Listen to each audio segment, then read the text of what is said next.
এই গল্পটি ব্রান্তলার মানুষের মুখে মুখে শোনা এক ভয়ঙ্কর কাহিনী।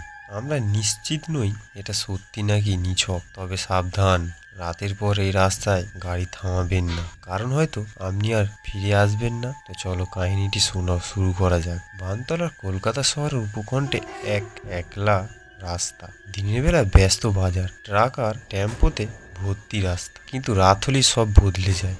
রাস্তার দুই ধারে ঘন গাছ, মাঝে মাঝে ফাঁকা জমি, পুরনো পরিত্যক্ত কারখানা। স্থানীয়রা বলে 1990-এর শতকে এই রাস্তার পাশে এক মহিলাকে নৃশংসভাবে হত্যা করা হয়েছিল। গায়ে ছিল লাল শাড়ি, খালি পায়ে, চোখে এক অদ্ভুত শূন্যতা। কিন্তু হঠাৎ করে শোনা গেল মৃত্যুর পরেও নাকি সে আজ ওই পথে ঘুরে বেড়ায়। কয়েকদিন পর সঞ্জয় পেশাদার ট্রাক ড্রাইভার, ছোট মেয়ে আর তার স্ত্রীকে নিয়ে তার ভরা সংসার। সেদিন 2003 সালের শীতকাল। সঞ্জয়কে বর্ধমান থেকে কলকাতায় মাল নিয়ে ফিরতে হচ্ছিল। মাল খালাস করতে দেরি হয়, রাত প্রায় 1টা বাজে। তার রুট ছিল বানতলার মধ্যে দিয়ে, সেই ঘন জঙ্গলের মধ্যে সেই রাস্তা। স্থানীয় সহকর্মীরা সতর্ক করেছিল, ভাই রাতের পরে ওই রাস্তা দিয়ে যাস না, নিজে নাকি কিছু অদ্ভুত ঘটনা ঘটে ওখানে। সঞ্জয় ওইসব কিছু পাত্তা না দিয়ে কুসংস্কার বলে সব উড়িয়ে দেয়। রাত তখন 12টা, ঠান্ডা, রাস্তা ফাঁকা, শুধু ট্রাকের ইঞ্জিনের শব্দ আর মাঝে মাঝে কুকুরের ডাক। দূরে রাস্তার মাঝে একটা সাদা কুয়াশার মতন কিছু দেখা গেল। সঞ্জয় ভাই ও হয়তো ফাঁকা রাস্তা, কুয়াশা হবে। সঞ্জয় ভেবেছিল ধোঁয়া বা কুয়াশা, কিন্তু কাছে যেতেই দেখলো এক মহিলা দাঁড়িয়ে আছে। লাল শাড়ি, চুল মুখ ঢেকে রেখেছে, খালি পায়ে।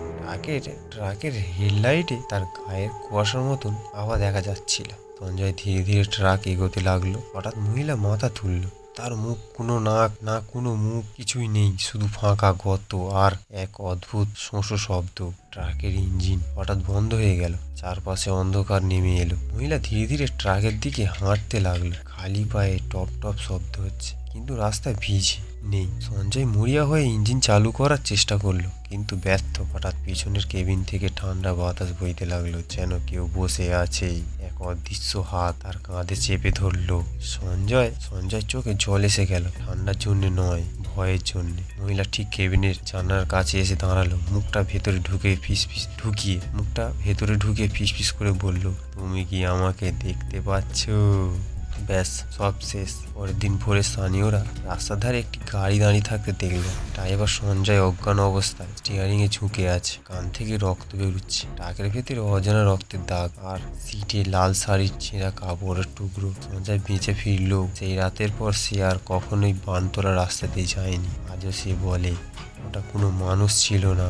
আপনি কি কখনো বানতলার অন্ধকার রাস্তায় গিয়েছেন? যদি যান, মনে রাখবেন রাতের পর সেখানে হয়তো কেউ আপনার জন্য অপেক্ষা করছে।